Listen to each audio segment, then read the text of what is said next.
함께 만드는 언론 미디어 협동조합. 여기는 국민TV. 함께 만드는 언론 미디어 협동조합. 여기는 국민TV.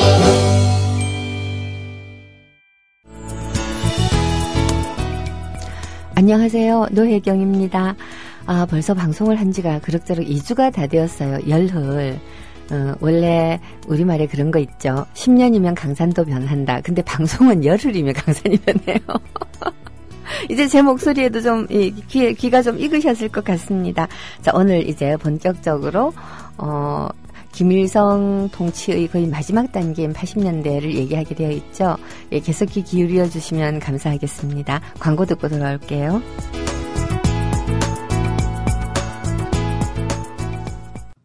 주 기자님, 지난 주말에 콘도 다녀왔는데 진짜 좋았대. 주 기자님은 콘도 회원권도 갖고 있나 봐요? 부럽다. 이번에 회원권 114 거래소에 의뢰해서 싸게 구입했다는데? 콘도 회원권은 비싸지 않아요? 회원권인데? 근데 이 콘도 회원권이라고 다 비싼 게 아닌가 봐. 회원권 114에 알아보니까 종류도 많고 다양한 상품들 엄청 많던데? 그러면 우리도 봄 여행 한번 알아볼까요? 콘도는 회원권 114에서 구입하고요. 02-544-6114번 02-544-6114번 회원권 114는 인터넷과 모바일 앱에서도 검색할 수 있습니다. 콘도 회원권 거래는 회원권 114 02-544-6114번으로 바로 전화해보세요. 지상철 조합원 신청 광고입니다. 강화대교 앞에서 개념 부부가 만드는 개념 곰탕 연지연 곰탕. 연지연이란 가마솥의 장작불로 온종일 구워내는 곰탕을 서로 나누어 이어지는 인연이란 뜻입니다. 연지연 곰탕이 민주주의를 열망하는 조합원 여러분과 국민의 건강을 책임지겠습니다. 곰탕 포장 판매는 한 팩 800g에 7,000원이며 7팩 이상은 무료 배송으로 드립니다. 연지연 곰탕은 강화대교 입구에 위치해 있습니다. 단체 주문 예약 및 포장 주문 전화번호는 010-7252-1114, 010-7252-1114, 031-989-9968. 조합원 단체 예약은 10% 할인해드립니다.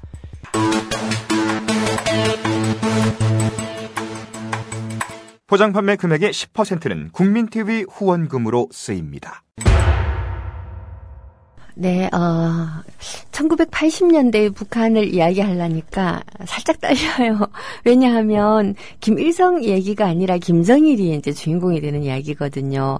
이 김정일에 대해서는 굉장히 그 평가가 엇갈려요. 북한을 전공하는 사람들은 대부분 김일성에 대해서는 여하튼 일정 수준 인정을 해요. 비록 그 전쟁을 일으킨 굉장히 뭐라고 할까? 우리 민족의 가장 큰 비극이 6.25 전쟁이죠. 이 6.25 전쟁을 일으킨 전쟁의 원흉이기는 하나 북한 인민의 입장에서 볼 때 김일성이 경제를 많이 발전시켰고 그리고 굉장히 이 전근대적인 그 식민지 사회였던 북한을 어쨌거나 간에 근대 사회주의 국가로 끌어올린 공헌 이거는 다들 인정을 하는 거거든요. 근데 이 김정일의 경우는 우리가 흔히 세습이다라고 말을 하잖아요. 세습인데 더더군다나 자기 아들 김정은까지 3대 세습까지 갔으니까 참 애매하거든요. 근데 보면 지금 북한에서 문학예술 분야에서 좀 중요한 저작 내지 정치학 분야에서 조금 중요한 저작들은 거의 대부분 다 김정일이 거의 성서 수준으로 원전을 썼어요. 주체 사상에 관하여라는 글도 썼고요. 주체 문학론이라고 하는 것도 있고 영화예술론, 건축예술론, 미술예술론 등등등등 하면서 그 문화예술 분야의 모든 기준이 되는 이론을 김정일이 썼죠. 김정일이 혼자서 나서지는 않았을 것이고, 틀림없이 많은 학자들이 대필의 의혹이 있죠? 대필의 의혹이 있고요. 그리고 내용을 읽어보다가 보면 서구 이론의 표절의 의혹도 있어요. 어쨌거나 이 김정일이 이 자기의 휘하의 어떤 연구자들이 열심히 애를 써서 어떤 이론을 이렇게 하면 좋겠습니다라고 하는 거를 본인이 함께 토론을 해서 자기 이름으로 써낸 것만은 맞는 것 같아요. 그러니까 단순히 남한테 글을 쓰게 하고 거기다가 자기 이름을 붙여놓은 그런 이 훔치는 사람이라기보다는 나름의 학자인 것은 맞다는 거죠. 그리고 사회주의 국가에서 사회주의 지도자는 이 문화예술에 대한 정말 아주 엄청난 조예가 없이는 그 선전선동으로 유지되는 사회주의 국가의 기본 틀을 경영을 못하죠. 그래서 상당한 부분 조예가 있었던 것도 사실이고 해서 이 김정일을 지식인으로 생각해야 될 것인가? 아니면 자기 아버지처럼 빨치산은 아니잖아요. 그 아버지도 비록 이 문화예술에 대한 조예는 있었던 사람이긴 하지만 어쨌든 기본적으로 이 군인이에요. 김일성은 기본적으로 군인으로 출발한 사람이지만 김정일은 국방위원장이기는 해도 이거는 국군 통수권자다라고 하는 말하고 거의 비슷한 거고요. 기본적으로는 김정일은 군인이 아니고 일종의 학자 지식인이라고 할 수 있거든요. 그럼 이 학자 지식인이 이 국가를 통치할 때 어떤 일이 벌어지는가에 대한 하나의 연구 사례로서 북한의 80년대를 봐도 되지 않을까라는 생각을 가끔 해요. 물론 어떤 나라든지 간에 정말 이렇게 고립된 폐쇄된 섬처럼 외부의 영향을 전혀 받지 않고 살 수는 없거든요. 북한이 70년대에 외부를 차단하고 굉장히 고립된 상태에서 인민들을 이 통치를 한 결과 문학예술의 수준이 아주 현저하게 떨어져 버렸다. 라고 하는 얘기는 이미 지난 시간에 했는데 실제로 떨어져요. 굉장히 많이 떨어지고 특히 이 기술이라든가 과학, 이 경제 발전 분야 이런 분야에서는 외부의 앞선 기술 또는 꼭 앞서지 않았다고 하더라도 어떤 비교가 되고 경쟁이 되는 이런 것들에 대한 공부가 없이는 나라가 발전을 안 하거든요. 그래서 왜 그런 거 있잖아요. 국민들에게는 막아놓고 자기들끼리는 본다. 이런 것들도 있을 수 있었다고 봐요. 꼭 이것과는 좀 다른 사례이기는 하지만 옛날에 박정희 시대에는 금지 가요도 되게 많았고 금서도 굉장히 많았는데 이 동백 아가씨라고 하는 이미자의 희대의 히트곡을 우리 동백 아가씨도 한번 들어야 되겠네. 이 희대의 히트곡을 이 박정희가 외색이 짙다라고 해가지고서 국민들은 듣지 말라고 해놓고 청와대에서 뭔 파티 같은 걸 하면 동백 아가씨를 열창을 하곤 했다라고 하는 썰도 있어요.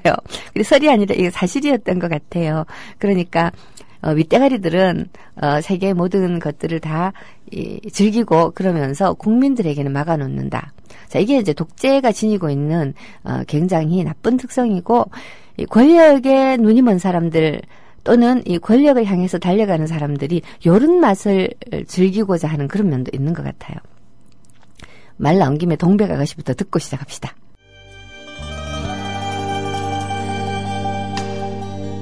헤일 수 없이 수많은 밤을 내 가슴 도려내는 봄의 겨울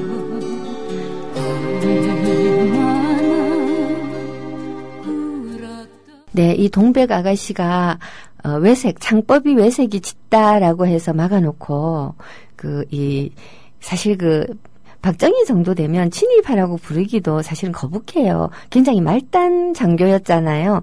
이 정도 수준까지 친일파라고 부르면 사실 좀 곤란한데 중요한 건 박정희가 이 친일파였다가 사회주의자로 변신하고 다시 고수 자본주의자로 변신하고 반공의 거두가 되고 하는 이 모든 과정이 친일파였다라고 하는 소신도 없어요. 그냥 기회주의적인 거죠.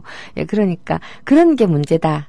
라고 저는 생각을 합니다. 박정희가 친일파였다라고 하는 것에 관해서는 그냥 항상 저는 하는 얘기지만 박정희의 죄악상을 친일했다라고 하는 걸 굳이 얘기 안 해도 하고 마는데 왜 정말 뿅아리같이 작은 부분을 들고 나와가지고서는 침소봉대를 해서 진짜 중요한 본질을 흐리는지 모르겠다. 그러니까 저는 박정희를 친일파라고 생각을 안 합니다. 약간의 부역자라고는 생각을 해도요. 그런 정도고. 여하튼 이런 노래들을 자기는 즐겨서 들으면서 국민들에게는 뭐 어떻게 했다라고 하는 이 이유 배반. 여하튼 북한은 이 쇄국 정책을 김일성 유일 체제로 국가 전체를 개조하기 위해서라고 하는 이 정치적인 대내적 목표도 있었고, 그리고 이 외부의 변화, 굉장히 이제 이 사회주의 체제가 요동을 치고, 그리고 이제 북한을 둘러싼 정세들도 변화가 심하고, 지난 시간에도 계속 말씀드리고 있지만, 월남전을 비롯해가지고 북한이 체제 불안을 느낄 만한 일들이 거듭 발생하고 하는 일련의 과정 속에서 자기네들을 보호해야 되겠다라고 하는 그런 것들도 있었고 해서 70년대를 굉장히 이제 봉쇄의 시기를 거치면서 실제로는 김정일이 김일성의 지휘를 받아가지고 수많은 작업들을 했어요. 이 시기에 김정일을 불렀던 말은 당중앙이라는 말이었거든요. 그랬는데 김정일이 1980년도부터는 전면에 나섭니다. 전면에 나서요. 80년 10월 달에 북한은 노동당 전당대회를 10년마다 한 번씩 한다고 말씀드렸는데 6차 노동당 전당대회가 개최돼요. 조선노동당 6차 대회. 이 대회에 김정일이 공식적으로 등장을 해요. 되게 재밌는 것은요. 김일성은 현지 지도를 무지무지하게 많이 다니고 그리고 대중연설도 정말 많이 했거든요. 근데 김정일의 목소리를 제대로 아는 사람이 별로 없대요. 그만큼 방송 매체라든가 이런 것 앞에 안 나서는 사람이죠. 여하튼 그건 그렇고. 자, 이때 김정일은 1967년도에 갑산파를 숙청하고 분석 경유를 하고 아주 쌩 난리를 친 끝에 70년도에 5차 당대회를 하면서 유일사상 쪽으로 이제 일로 매진하자 이런 거 결의를 하고 난 다음에 거의 이제 10년 만에 김정일이 그동안 해왔던 작업들을 토대로 명실상부한 후계자로 모습을 드러내는 거예요. 정치국 위원이 되죠, 우선. 정치국 상무위원이 되는데 우리식으로 말하면 최고위원이죠. 최고위원이 됩니다. 서열이 상당히 높은 최고위원이 되고, 그 다음에, 비서국의 비서. 자, 우리는 비서라고 하면 낮은 사람을 얘기하잖아요. 공산당은 비서가 높은 거예요. 굉장히 비서가 높은 거예요. 뭐 때문에 비서라고 부르는지는 잘 모르겠는데, 근데 여하튼, 서기도 높은 거예요. 그리고 비서도 높은 거예요. 희한하죠? 어쨌든 비서국 비서가 되고 군사위원이 되는 등 말하자면 중요 요직들을 모두 차지를 하게 되는 것이지요. 자, 그래서 김일성이 조선노동당 총비서거든요. 총비서. 최고로 높은 사람이란 얘기예요. 총비서 빼고는 이 당의 3요직을 다 가지고 있는 거예요. 이렇게 해서 김정일이 김일성 다음으로 북한에서 실력자다, 실세다라고 하는 것을 만천하에 공표를 하고 난 다음에 근데 이제 이 시기에 김정일이 전면으로 나서서 통치를 시작을 해요. 그래서 역사학자들은 이 시기를 김일성과 김정일의 공동정권 시대라고 얘기를 하죠. 공동정권 시대. 이 시기에는 사실 김정일 앞에 놓여져 있었던 여러 가지 문제들은 70년대에 자기들이 그토록 체제를 보유하고 경제를 일으키려고 애를 썼지만 사실은 더 나빠진 상황이 눈앞에 놓여 있는 거죠. 경제는 점점 어려워지고 해결이 잘 안 돼요. 70년대에 경제 발전을 하려고 노력을 했지만 전 세계적으로 불황에 빠져들고 있었거든요. 이 불황에 빠져들고 있는 상황에 북한이 피해 나갈 방법은 별로 없는 것이지요. 그리고 경제적으로도 그렇거니와 정치적으로도 이 김일성 이 장기 집권 체제가 지속이 되고 있는 거잖아요. 원래 권력이라고 하는 것은 지나치게 장기 집권을 하게 되면 뭔가 당근 사탕 이런 걸 마구 먹이지를 않으면 굉장히 위태로워지기 마련인데 이때 이제 김정일이 등장을 함으로써 어떻게 보면 지도자가 교체되는 듯한 맛도 좀 주는 거죠. 그러면서 김정일이 이 집권을 하면서 제일 먼저 했던 작업은 뭔가 하면 자기 아버지의 주체 사상을 그야말로 통치 이념으로 격상시키는 일이에요. 70년대를 유일 사상 체계의 지배 시대라고 한다면 80년대를 넘어가면 정말로 주체 사상의 나라로 본격적으로 나아간다라고 볼 수 있겠어요. 우리 남쪽하고의 관계를 놓고 보면 오늘 방송 진짜 재미없어진다, 그죠? 무슨 역사 시간 같은데 이렇게 가면 안 되겠어요. 그 사건 중심으로 80년대에 여러분들 중에는 기억하는 분들도 계실 거예요. 우리는 전두환이 그 80년대 그 12.12 사태로 79년도에 쿠데타를 일으킨 다음에 80년대 광주 항쟁을 통해서 정말로 권력을 장악을 하잖아요. 근데 이거 한번 생각해 보세요. 남북한이 만약에 제가 왜 72년도 7.4 공동성명으로 남북한은 서로 침략하지 않겠다라고 하는 것을 공고히 했다라고 얘기를 했지만 80년도에 김정일은 소위 그 고려연방제 통일안이라고 하는 걸 내놔요. 북한하고 남한의 사실 이렇게 3단계 또는 연합론, 연방론 이렇게 얘기를 하는데 이 언어가 일반 국민이 이해하기는 조금 구별하기는 조금 힘든데 연방이라고 하는 거는 쉽게 말하면 미연방이에요. 소연방이에요. 같은 나라 안에서 일종의 지방자치대체들이 연합을 하고 있는 것 같은 상태가 연방제거든요. 미국은 대통령 한 사람이 있어서 대외적으로 외교와 안보를 책임을 지죠. 그 다음 각 주 정권들이 따로 행정, 경제, 사회, 자치 이런 것들을 하고 또 큰 단위에서의 경제정책 같은 것들은 또 이 연방정부가 책임을 지잖아요. 이런 시스템으로 되어 있는데 연합은 뭐냐? 유럽연합을 생각하시면 돼요. 다른 나라들끼리 어떤 통일된 시스템을 갖추는 것이지요. 뭐 돈도 통일하고 교통도 통일하고 도량형도 표준화하고 뭐 이런 것들. 자, 그러면 연방제와 연합제의 차이는 연방제라고 하는 것은 우리 민족끼리 하나의 단일 국가를 형성하자라고 하는 이야기가 되고 연합제라고 하는 것은 우리 민족끼리 다른 국가 1민족 2국가 내지는 1민족 2체제를 하자라는 얘기가 되는 거고 그래서 이제 통일의 제일 마지막 단계에서 형태가 많이 달라요. 그래서 이제 남한하고 북한이 그 연방제니 연합제니 이런 걸 말 가지고 서로 싸우고 그리고 또 이 통일에 관한 서로의 의견에서 어느 쪽 말이 우세한가를 놓고서 굉장히 첨예하게 대립을 하는데 거의 뭐 시인들 수준이라고 할 수가 있어요. 시인들이 말 한마디 단어 하나 가지고서는 꽁꽁 앓잖아요. 이 정치 협상의 언어라고 하는 건 거의 시적 수준이라고 할 수 있는데 이번에 우리 아몰랑 여사가 결국 거부권을 행사한 국회법 같은 경우도 그 정종섭 그 헌법학자인데 지금 행정안전부 장관이 되어 있죠. 이분이 그 국회가 요구한다라고 하는 것을 요청한다로 변화를 시켜서 수정안을 내면 좋겠다라고 얘기를 했는데 아몰랑 여사는 그것까지도 거절을 했죠. 그렇지만 요구와 요청이 뭐가 그렇게 다르냐라고 국민들은 얘기할 수가 있어요. 뭐가 그래 다를까요? 요구와 요청. 우리 이정일 PD 한번 얘기해 보시죠. 요구와 요청 뭐가 다른지? 모르겠대요, 지금. 요구한다라고 하는 것은 요구하는 주체 측의 이 권위의 방점이 조금 더 찍힌 말이에요. 내가 나한테 요구한다. 니 해라. 요청한다라고 하는 것은 문자 그대로 받들어 주는 거죠. 말하자면 요청당하는 상대방에 조금 더 방점이 찍혀 있는 거예요. 그러니까 내가 요청하니까 네가 들어줄래? 이렇게 되는 거죠. 이렇게 이제 단어, 글자 하나가 바뀌어도 뜻이 많이 달라지기 때문에 이 협상, 외교, 이 정치, 그리고 계약서 이런 데는 낱말들을 정말 민감하게 살펴야 되거든요. 시인들이 변호사를 많이 하면 좋을 것 같다.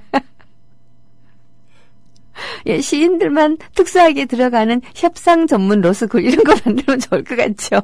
이렇게 단어 하나가 되게 민감하고 그래서 그 한미 FTA를 체결을 할 때요. 노무현 대통령이 이 외교통상부 관리들한테 속았다라고 저는 계속 주장을 하는데 우리말로 번역서로 된 그 FTA 그 협상안의 내용, 우리가 이해할 수 있는 내용하고 영어로 된 것 사이에 차이가 있어요. 말하자면 will비냐 shall비냐도 굉장히 다르거든요. shall이냐 will비냐 shall비냐가 있고 shall이냐 will이냐 굉장히 다르거든요.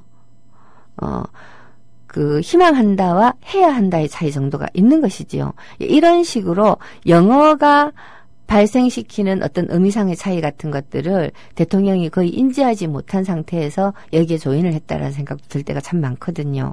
이렇게 단어 하나하나 굉장히 중요한데 고려연방제를 여하튼 80년도에 김정일이 제안을 했어요.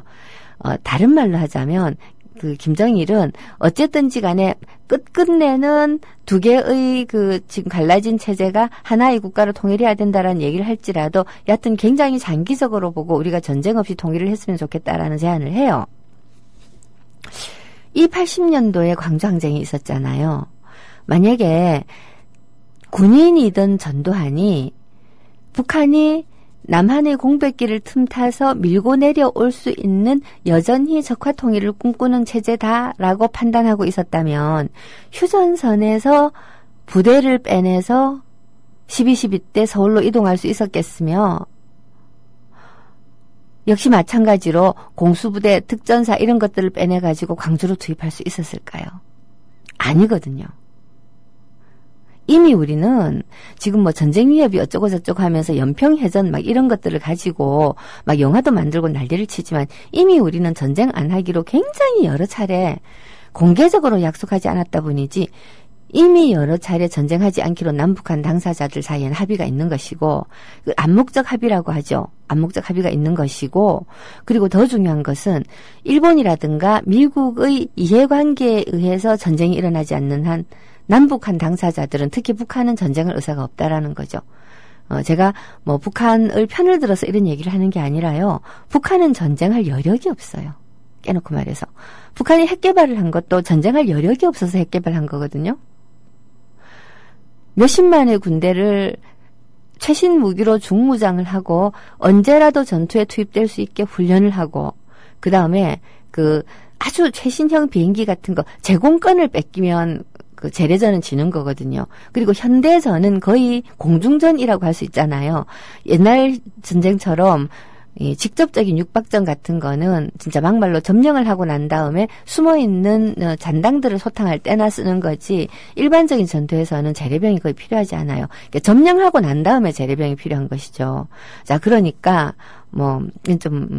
진짜 이건 옆으로 새는 엄한 소리지만 정말 돈 빼먹는 데는 귀신 같은 이 정권 사람들이 전투복에다가 태극기를 달겠다고 하잖아요. 아니 전투복이라는 건 원래 위장복이죠. 저는 군대는 안 갔다 왔지만 그 정도는 알거든요. 눈에 안 띄어야 전투를 하죠. 근데 전투복에다가 태극기를 달겠다면 총 쏘세요 하고 표적으로 삼겠다는 거나 다름이 없잖아요. 그거를 이제 어깨에 달지 아니면 이 심장이 이름표 있는 데 달지 모르겠지만 만약에 태극기를 이름표 있는 데다가 달겠다고 한다면 그거는 여기다가 쏘면 나는 죽습니다. 하고 이 표시내는 거나 마찬가지인데 태극기를 달겠대요.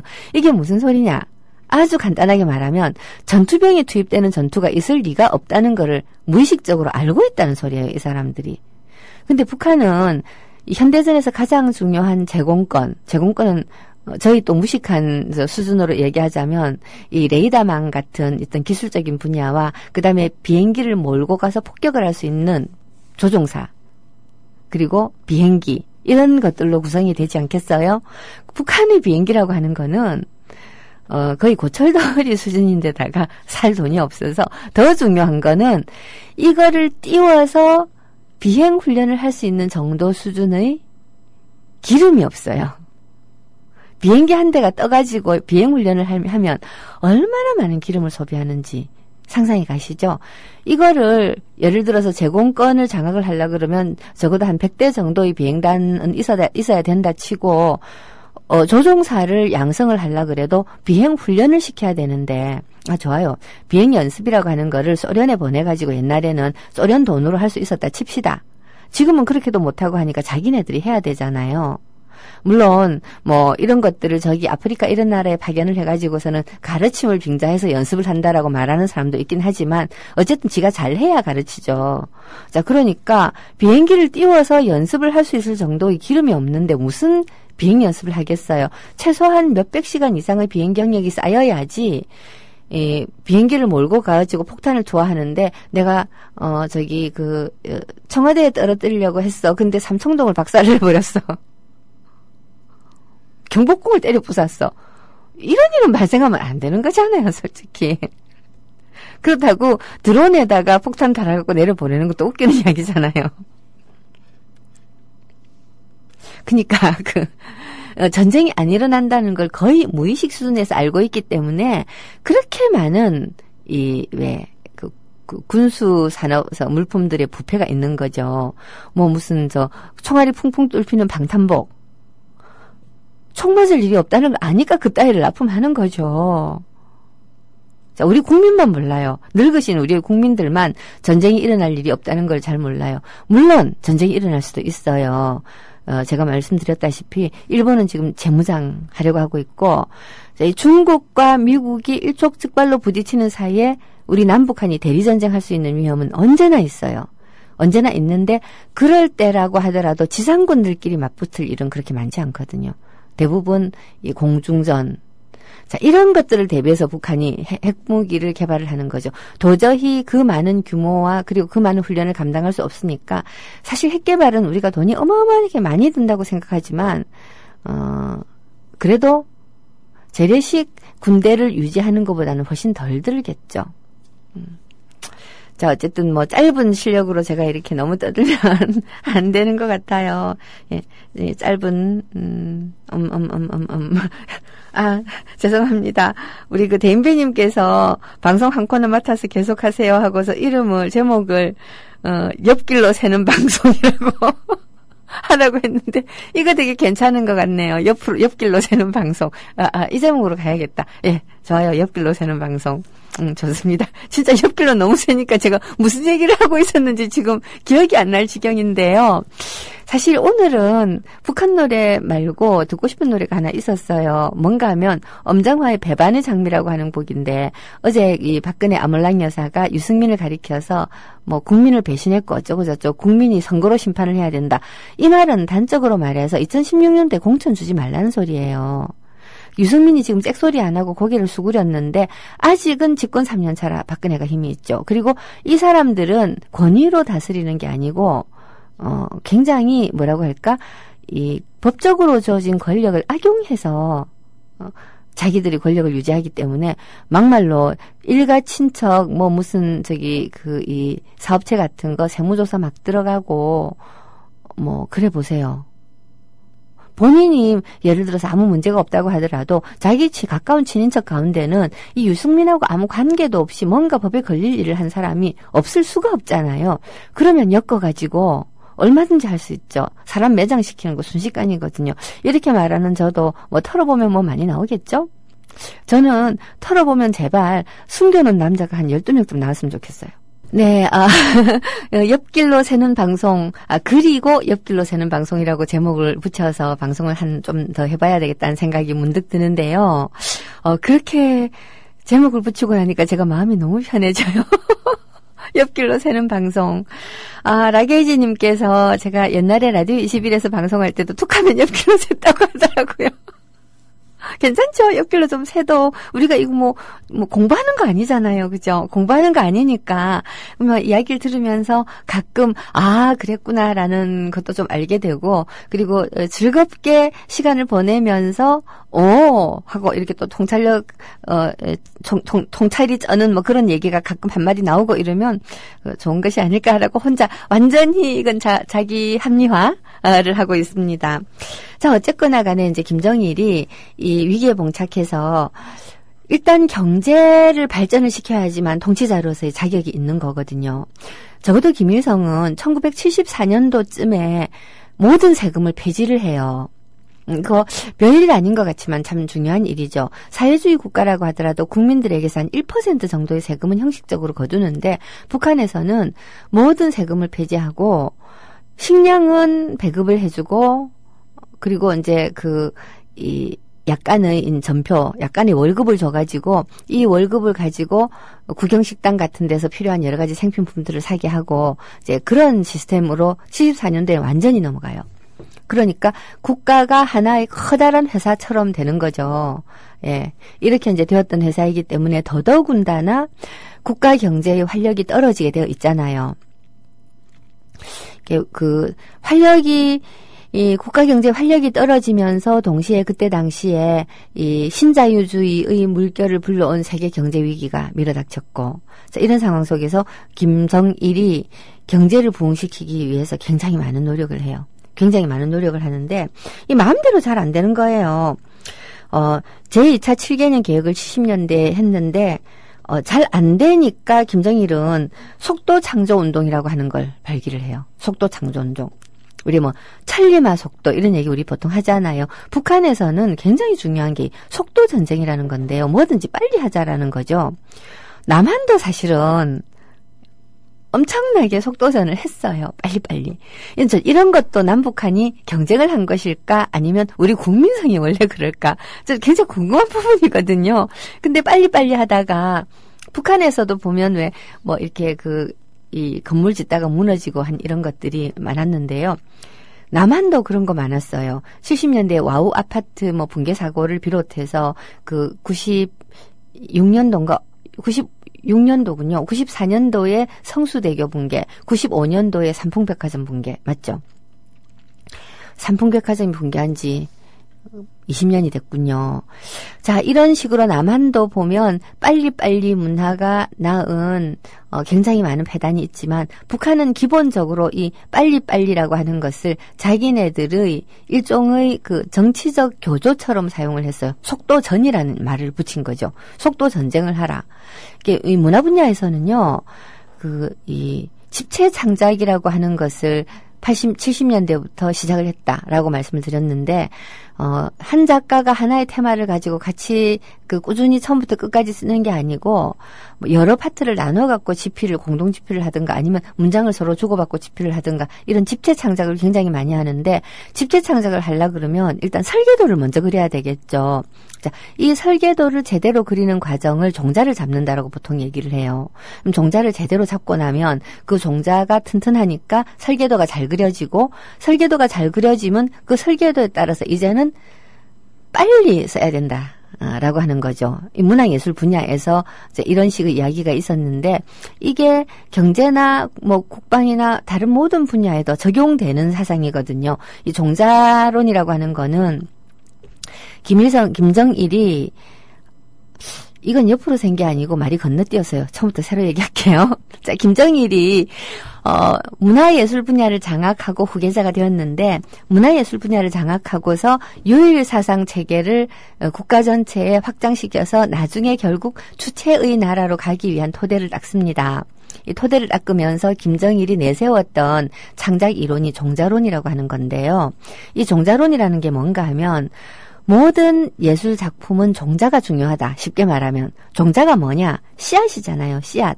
이게 이 종자, 예술 작품의 종자라고 하는 것은 이 종자로부터 그 예술 작품의 얼개가 나오고 줄거리가 나오고 할 수 있는 그런 씨앗이 되는 어떤 모티브, 이런 걸 얘기를 하는 건데요. 굉장히 애매해요. 남한에서 종자론의 종자와 비슷한 말이 뭔가를 문예미학에서 제가 못 찾아내고 있거든요. 아직도. 근데 씨앗이라고 하는 말이 주는 어떤 이미지 있잖아요. 이미지. 종자가 주는 이런 말이 주는 이미지를 그대로 이해하면 되는데, 그 전에까지 북한에서는 주인공이 중요하다고 말씀드렸죠. 어떤 주인공을 만들 것인가. 그러다가 60년대 후반에 들어가면 김일성이 결국은 주인공이 되는 거죠. 그러니까 문학예술의 주인공은 김일성이 주인공이거나 아니면 김일성의 뜻에 따라서 조국 건설에 매진하는 사람이 주인공이거나 둘 중에 하나예요. 자, 이렇게 되니까 이제는 어떤 작가 어떤 개인의 개성이나 인격이 작품으로 드러나는 것에 관한 원천봉쇄가 되죠. 그럼 어떤 작품을 생산을 해야 되는가? 여기에서 등장한 게 종자론인데요. 김일성의 생각 속에서, 그러니까 주체사상 속에서 문학예술의 모티브를 찾아서 써라라는 얘기예요. 한마디로. 이게. 그러니까 씨앗을 주체사상의 곡식 창고에서 씨앗을 발견해 가라. 그러면 이제 그렇게 이 어떤 종자가 발견이 되고 나면 설계도 그려서 빨리빨리 만들어내는 거, 이게 이제 속도전인 거죠. 그러니까 종자론과 속도전은 1970년대 이후 북한 문학예술의 창작 방법론, 굉장히 중요한 창작 방법론이라고 할 수 있어요. 왜 속도전이 왜 중요한가? 북한은 문학예술을 체제 선전, 체제 보위, 그 다음에 이제 이 정책을 관철시키고 국민들을 동원하기 위한 수단으로 쓰기 때문에 국가가 국민에게 요구하고자 하는 어떤 뭐가 있어요. 예를 들어서 조금 전에 말씀드렸다시피 속도 창조 운동을 하겠다 그러잖아요. 1980년대 속도 창조 운동을 하겠다. 70년대 같으면 뭐 3대 혁명 소조 운동을 하겠다. 그런 거 있잖아요. 자, 그런 걸 하면 이런 것들을 사람들이 알아먹기 쉽게 이런 거구나라고 쉽게 이해할 수 있는 소설이라든가 영화라든가 노래라든가 이런 것들이 나와줘가지고 끊임없이 사람들에게 이걸 인식을 시켜야 되잖아요. 그러니까 창작하는 사람들이 빨리 창작을 해줘야 되는 거죠. 그래서 속도전이 필요한 것이죠. 굉장하지요. 정말 굉장합니다. 자, 김정일을 대충 80년대를 대충 정리를 해보면 김일성으로부터 김정일로 일종의 그 통치의 중심이 넘어가면서 변화한 것들도 있어요. 왜 우리 서민 코스프레라고 하는 걸 보통 하잖아요. 대통령들이 오뎅집 가서 오뎅 먹고 국밥집 가서 국밥 먹고 시장 가서 악수하고 아유 손 아파 그러고. 자, 이걸 우리 흔히 서민 코스프레라고 얘기하는데 역사학자 전우용 선생인가 전우용 선생에 의하면 이거 서민 코스프레가 아니고 사실 임금 코스프레래요. 이 서민의 힘이 강해지기 시작을 하던 17, 18세기 무렵부터는 임금이 궁중에 앉아가지고서는 애햄하는 것만으로는 통치가 안 되기 때문에 이런 시전에 재래시장 같은 데 행차를 해가지고 서민들을 살피고 임금이 지나가면서 꽃잎도 뿌리고 돈도 뿌리고 사실 벌거벗은 임금님이라고 하는 우화에도 보면요. 임금님이 정말 화려한 옷을 입고 이 거리를 행차를 하는 이거를 위해서 세상에서 가장 아름다운 옷을 짜야 되겠다라고 하게 된 거잖아요. 이런 행차들 자체가 임금이 서민들 가까이 내려가서 다가가서 이렇게 어루만져 준다라고 하는 것 자체가 권력을 강화하기 위한 임금 코스프레라는 거죠. 사실 노무현 대통령이 이런 거 하기 싫어했던 거는 그분 정말 본능적으로 이런 코스프레가 사실은 국민과 대통령의 이 위상이 다르다라고 하는 것을 과감하게 아주 노골적으로 드러내는 코스프레이기 때문에 하기 싫어했던 것 같거든요. 여튼 그렇고 이런 코스프레를 정말 잘한 사람이 물론 박정희도 잘했지만 김일성이에요. 진짜 옆으로 너무 세네. 대통령 교부금이라고 하는 얘기를 들어보셨죠? 교부금이 이 사인 안 해도 되고 영수증 첨부 안 해도 되고 뭐에 쓰는지도 알 수 없는 돈이 몇 조가 돼요. 1년에 몇 조가 되는데 자, 이렇게 많은 돈을 노무현 대통령은 어디다가 줬는가 하면 지방자치체들에게 나눠줬어요. 니네들이 예산으로 쓰라고. 사실 이 교부금은 어떻게 써도 상관없는 것이기 때문에 이명박이 굳이 이런저런 이상한 것들로 리베이트 안 받아도 교부금만 챙겨도 몇 조 챙겨서 나오는 거예요. 저는 이해가 안 가는 게, 박근혜 대통령이 자기 헬스 있잖아요. 선생. 교부금에서 몰래 써도 국민이 아무도 말 안 하는데 왜 국가 돈으로 월급을 주는지 잘 모르겠더라고. 하여튼 그거는 그렇고, 국가 돈으로 월급 안 줬나요? 이 정식으로 몇 급 공무원으로 채용을 했다는 거는 국가 돈으로 월급을 줬다는 소리거든요. 자기 몸매 가꾸려고. 교부금으로 써도 되는데 어쨌든 노무현 대통령은 이 교부금을 자기가 쓰지를 않고 나눠줬는데 대개 이 역대 대통령들이 이 교부금을 일부 슬쩍 인마이 포켓하고요. 일부는 예를 들어서 이 자기 참모 이런 사람들이 그만두고 나가겠다라고 할 때 전별금 같은 걸로 주고요. 주로 어디다가 쓰는가 하면 이 시차를 가잖아요. 현지 지도. 현지 방문을 갈 때 거기 지원금으로 줘요. 김일성은 이제 자기 딴주머니를 잔뜩 차고 있어가지고 실제로 딴주머니를 차야 돼요. 그래서 지도자들은 딴주머니를 차고 있다가 현지 지도를 가면서 정말 아낌없이 지원을 해주기 때문에 김일성이 나타난다라고 하는 것은 완전히 살림피 있는 이야기예요. 거기다가 이렇게 우상화된 지도자가 가까이 있으니까 얼마나 영광스러워요. 정말 이렇게 석 달러를 손 안 씻은 사람들도 있을걸요? 할 수만 있다면 손을 탁 잘라가지고 벽에다 걸어놓고 이렇게 평생 가보록 모시고 싶은 아마 그렇게 감격을 한 사람들도 있을 거예요. 김일성하고 손이라도 한번 잡아본 사람들은.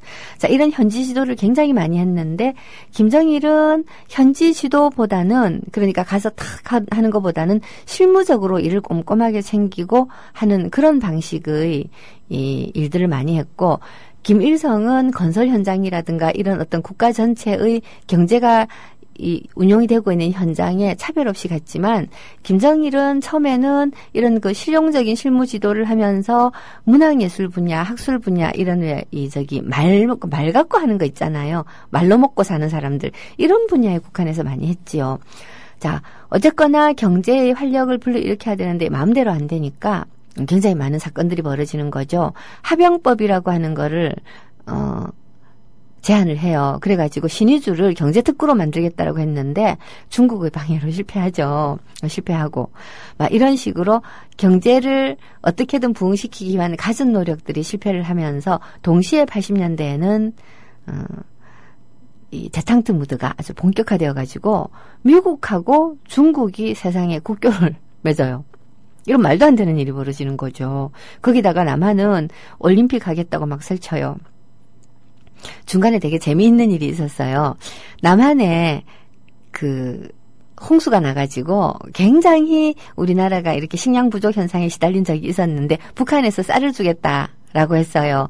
이제 폼을 잡은 거죠. 있는 대로 우리가 이렇게 남한이 굶주리는 그 동포들을 도와주겠다라고 폼을 잡은 건데 전두환이 고맙다 받겠다 이러는 바람에 북한에서 아주 죽을 고생을 하고 쌀을 모아가지고 그 남한으로 보낸 적이 있었어요. 그때 이제 우리도 한 호빈가를 한번 받아봤는데 정말 그 사람 먹을 쌀이 못 되더라고요. 그걸 보니까 가슴이 아픈 거예요.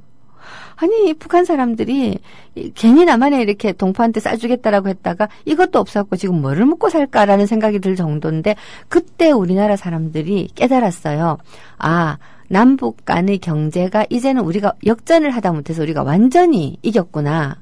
70년대만 하더라도 북한보다 못 산다라는 소문이 좀 있었어요. 소문이 좀 있었고 실제로 한 72년에서 4년 정도에 거의 비슷해졌다라고 하는데 어떤 사람의 얘기는 70년대 후반 정도까지도 사실은 북한에 뒤졌다고 하기도 하는데 80년대쯤 되면 완전히 역전이 되는 거죠.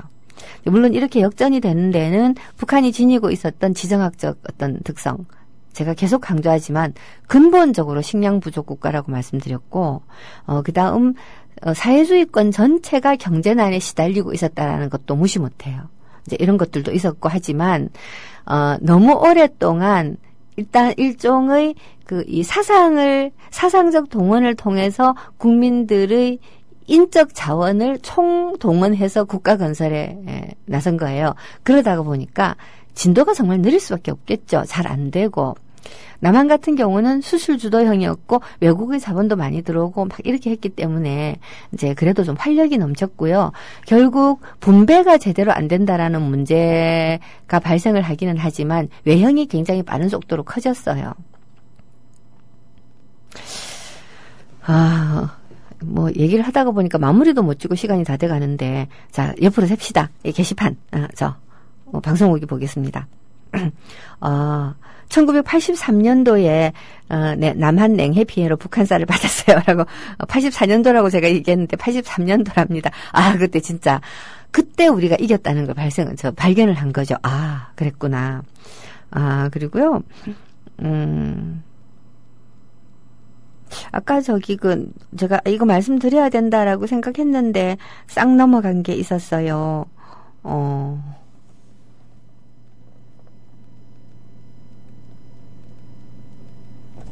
안 되겠다. 눈 나쁜 사람이 이렇게 슥 들여다보고 있으려니까 마이크 앞에서 떠나게 돼요. 제가 방송 후기에 일일이 반응을 못해도 용서해 주시기 바랍니다. 이게 다 늙은 탓입니다. 이해해 주시고요. 여튼 이 김정일 체제에 들어서서 북한 경제가 활력을 많이 잃고 제대로 되지 못하는 것을 여러 가지 남북한 관계의 경색이라든가 이런 어떤 소위 말하는 도발 이런 것들을 통해서 실제로 전쟁을 할 의사는 없으나 긴장을 조성하는 방법으로 탈출하려고 했었던 흔적들은 참 많이 있어요. 예를 들어서 아웅산 폭발 사건들.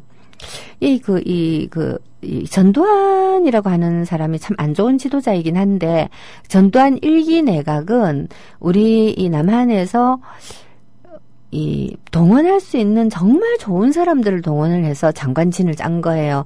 사람들이 그 내각 인선하는 것을 보고서 불평이 좀 들어간 사람들이 좀 있어요. 이제 저처럼 이제 광주에 관한 얘기를 듣고 나서 전 젊었으니까 도저히 참을 수가 없는 거죠. 아무리 그래도 자기 국민들에게 그 총뿌리를 겨누어서 그렇게 학살을 하고 권력을 잡는다면 그건 너무 끔찍한 거잖아요. 그렇지만 그 일기 내각 조성하는 것을 보고 조각하는 것을 보고 사람들이 참 잘한다 이렇게 얘기한 사람들도 있었는데 박정희가 61년도에 그 쿠데타 일으켜서 그 집권하고 난 다음에 민간으로 군복을 벗고 나처럼 불행한 군인이 다시는 없었으면 좋겠다 했으면서 군복을 벗고 대통령 선거에 출마한 다음에 대통령이 되어가지고 그때 당시에 남한의 정말 진보적인 지식인들이 의외로 박정희 정권에 가담을 되게 많이 했어요. 민주공화당에 가입을 많이 하고 박정희. 근데 똑같이 전두환 때도 그 굉장히 이렇게 양식 있고 실력 있는 사람들이 많이 갔던 거죠. 그래서 사람들이 저 사람이 비록 총으로 집권은 했으나 뭔가 하려는갑다 했는데 그 사람들을 아웅산에서 몰살을 다 시켜버린 거죠. 북한이. 한편으로는 남한이 몰살시킨 거나 다름이 없죠. 이 국교 수교가 안 되어 있는 버마에 가가지고 북한이 거기 들락날락 한대잖아요. 거기를 그 위험한 곳을 사람들을 그렇게 다 데리고 가가지고서는 자기만 살아 돌아오다니. 여하튼 이런 짓을 해서 전 세계적으로 지탄을 받고 더 고립이 되지만 북한 내부로는 좋은 신호였다고 할 수 있겠죠. 아, 우리는 여전히 굉장히 위험한 곳에 살고 있구나. 김정일로 집결하자. 예, 이런 분위기가 있을 수 있었겠고요. 칼 858 사건 같은 것들도 남북한 관계를 경색시켜 가지고 남한의 권위주의 정권을 계속 지속시키게 하기 위한 북한의 일종의 자발적 총풍 사건 비슷한 게 아니었을까라는 의심을 할 때도 있어요. 저는 물론 제 생각이에요. 이게 학술적으로 증명된 생각은 아니고요. 뭐 음모론적인 생각이라고 할 수 있습니다. 아이고 닫아야 될 때가 다 됐네요. 그 이희호 여사가 그 빠르면 7월 달에 그 방북을 할지도 모른다라고 속보가 떴네요. 김정은 북한 국방위원회 위원장을 면담할 것 같아 보인다고 합니다.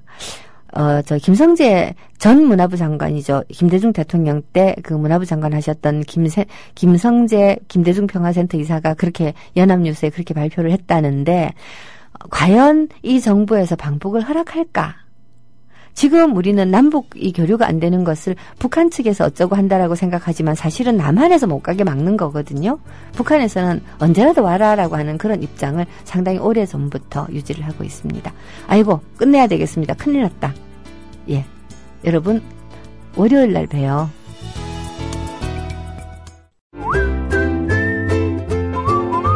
국민라디오 팟캐스트 응원하는 가장 쉬운 방법 아시나요?